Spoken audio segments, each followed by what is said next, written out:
friends and subscribers. Welcome to Cricket Happenings. Unfortunately, yesterday I could not do the Cricket Happenings show. I'm sorry about it. If at all anyone came on air, just wanting to say that yesterday's match it was England, totally crushed Bangladesh with the weight of their ends. David Mallon making 140, and Pakistan. I mean, what a record they have created in World Cups yesterday. When they staged their most successful chase ever in World Cup history, when they hunted down 345, a very mammoth score made by 344 made by Sri Lanka. They hunted it down with Mohammad Rizwan playing a masterly knock and Abdullah Shafiq registering his maiden ODI ton.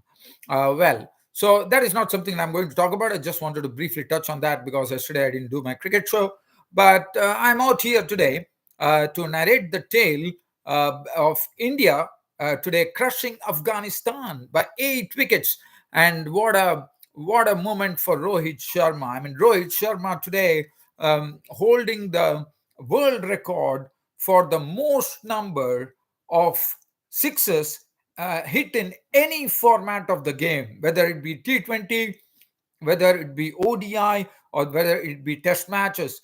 I mean, to go past the record of the universe boss, Christopher Henry Gale of the West Indies in itself is an Herculean achievement, according to me. And kudos to Rohit Sharma for getting into that record. And also, India did a good job. I mean, first talking about this particular game, I was a bit surprised. I have to tell you that initially, when I saw that Afghanistan won the toss, I would have expected Afghanistan to insert the Indians in. But Hasmutullah Shahidi decided that his wards would bat first. And definitely they justified it to a certain extent, I thought, because to put 272 for 8 on the board, yes, it was a placid pitch, no doubt about it. But to put 272 for 8 against the might of the Indian bowling in itself was an achievement, according to me. So well done, Afghanistan. Definitely deserves a lot of credit for putting up 272 on the board. 272 for 8 was the final tally. But if you look at the Afghanistan innings, the notable performers were their captain. I mean, they were put on the back foot right away. I mean, they started off, but Bumrah, who actually went on to take 4 wickets, is best one day or World Cup analysis, I would say, of taking 4 wickets for 39 runs. And he got support. Mohammad Siraj had an absolutely off day today. I mean, that is something very rarely seen, but today he had a real off day. I mean, against Afghanistan, if your bowling figures read 9 overs, no maidens, 76 runs, and no wicket, then that is not good news at all. Hardik Pandya, 2 for 43, and Shardul Thakur picked up 1 for 31 of 6. Now, one more thing I would like to talk here. Yes, it was Afghanistan. I mean, Ravichandran Ashwin has been roped into the World Cup team because Akshar Patel was injured. Now, I would think that Ravichandran Ashwin, as I said, is playing his last World Cup. I mean, why on earth would you not take Ashwin in the team? That's my question. I mean, Ravichandran Ashwin is playing his last World Cup. Give him a chance. Give him a chance to play all the matches in the World Cup. And here it is, the news coming in that Ravichandran Ashwin has been replaced by Shardul Thakur.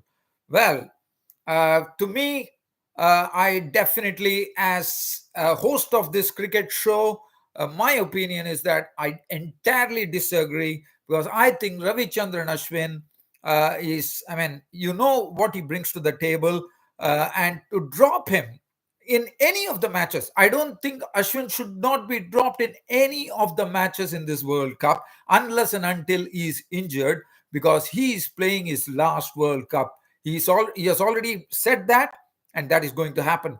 So why on earth would you go and drop Ravichandran Ashwin? I think it was a very shocking decision. Yes, you would say it is we are playing a game against Afghanistan, but it's very, very imperative that you keep the motion moving, keep the wheels moving as a spinner, so that now now we are going to get a crunch game on Saturday, and we are going to meet Pakistan. Now, had Ravichandran Ashwin bowled in this game where India won, it's not about confidence. Afghanistan, I mean, Ravichandran Ashwin is a very, very experienced cricketer, but at least he would be in the thick of things, and I think he would be like a well-oiled machine. But here, you're dropping him. Then again, if at all, I wouldn't know, like, what is the think tank thinking, whether they want to bring. I mean, for me, he's imperative, and as you know, I join one of the expert commentators in the box, the former Indian opener Sunil Gavaskar, who always have been a big, big advocate of having Ravichandran Ashwin in the team, and he has been questioning it time and again as to why Ravichandran Ashwin has been dropped from the team.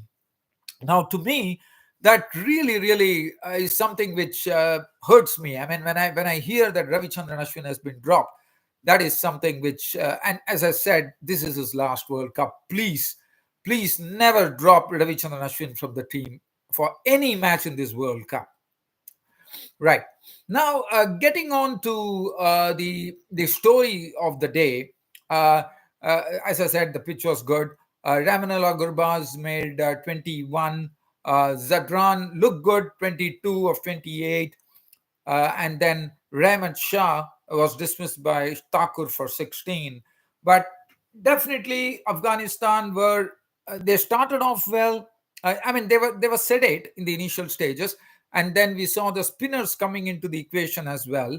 And the spinners Jadeja and Kuldeep Yadav started doing a good job. They started throttling the opposition, and runs were not easy to come by. So definitely, it was a sort of a searching a time for Afghanistan, and the searching time was done. I thought very well by Hasmutullah Shahidi, the Afghanistan captain, making 80 runs of 88 deliveries, 8 fours and 1 6.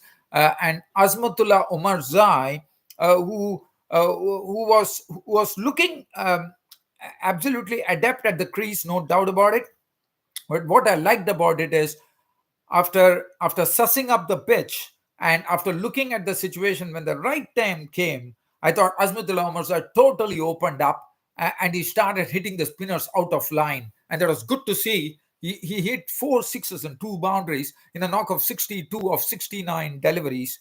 And that was the only thing that you could talk about as far as his Afghanistan innings is concerned. It was a partnership which yielded 121 runs to the good for the fourth wicket. And as I said, Asmatullah Omarzai definitely crafted a well-made, unbeaten 62. Not unbeaten, his maiden 50 in ODIs, which is really great for any batsman.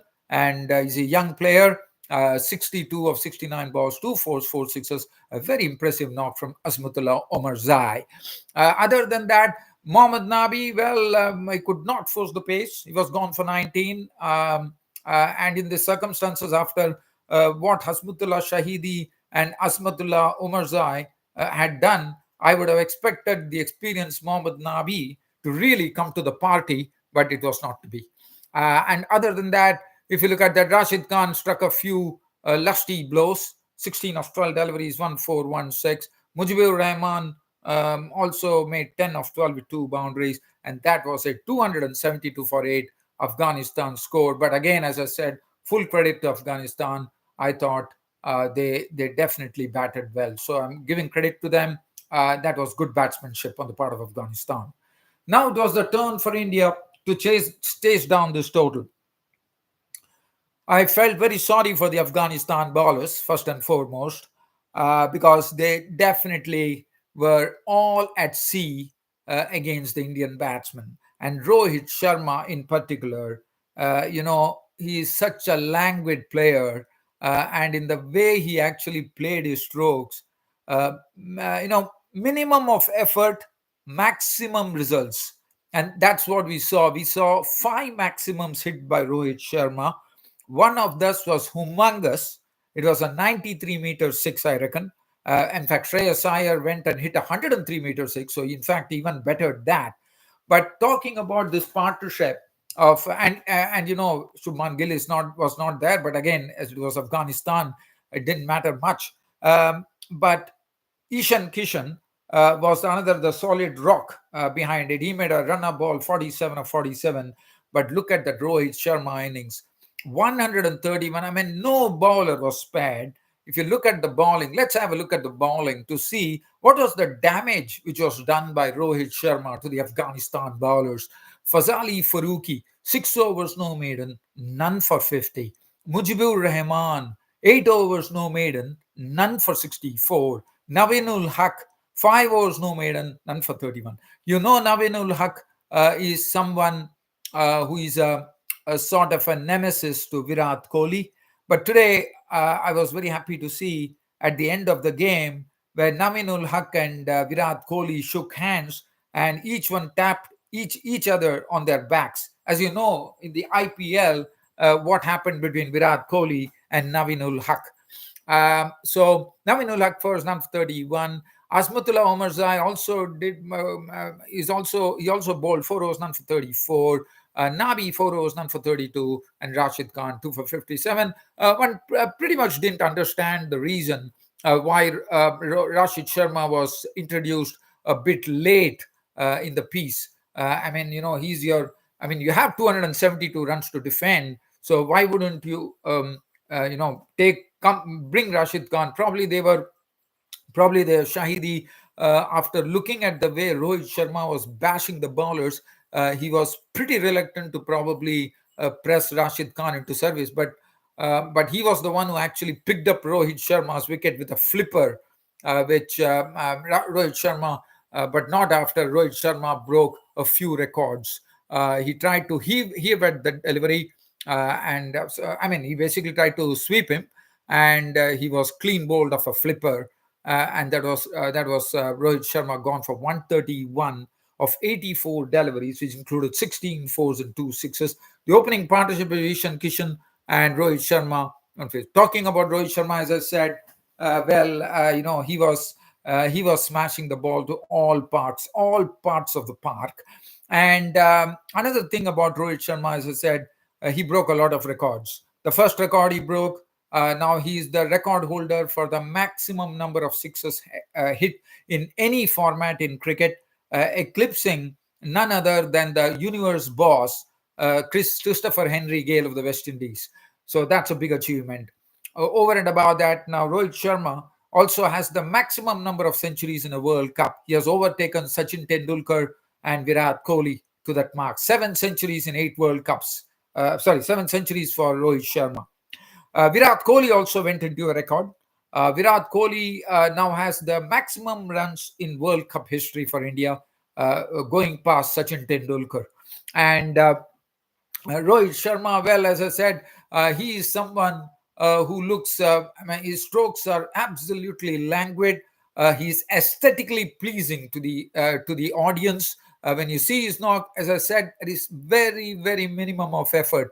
But the amount of power that he generates from the bat is, I would say, let us call it the bat speed, and the timing is so immaculate that he is someone who is extremely capable. And what a knock that was! That was something which really took the wind out of the sails of the Afghanistan bowlers, one could call, because 131 of 84 deliveries, 16 fours and 5 sixes, a marvelous knock from Rohit Sharma. Now, after that, Virat Kohli, well, he on his home ground, it was just a formality. He just stood there and saw to it that India got an 8-wicket win. He was not out 55, 56, 6 fours in that. And Shreyas Iyer hit 25, as I said, he hit one humongous 6, 103-meter 6. In fact, bettering, and this 103-meter 6, I think, is the longest 6 hit in the World Cup to date. So anyway, World Cup is still going on. We know this World Cup is seeing a sort of I would say, an abundance of runs. And I think this World Cup is going to be a record breaking World Cup in India. We are going to see tons of runs scored. Every day we are seeing a centurion. I mean, just every day there is a centurion in the World Cup, almost. And I think yeah, that was something expected on Indian pitches. And I just have to say a few things. I mean, I wouldn't like to say it now. Probably at the end of the World Cup, I'll speak about it.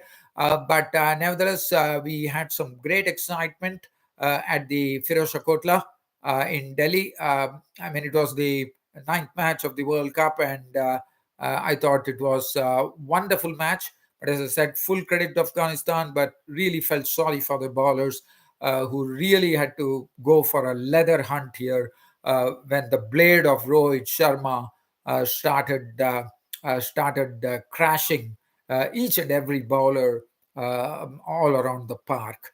Well, tomorrow we have a crunch game coming up, and that exchange is going to be something very, very serious, according to me, because Australia are taking on South Africa, and that is going to be a real cruncher, which is coming tomorrow. I think one of the matches to be keenly eyed tomorrow, and you just can't miss it. Well, dear fans, friends, and subscribers, this being said, this is your host Ram signing off for the day. Thank you.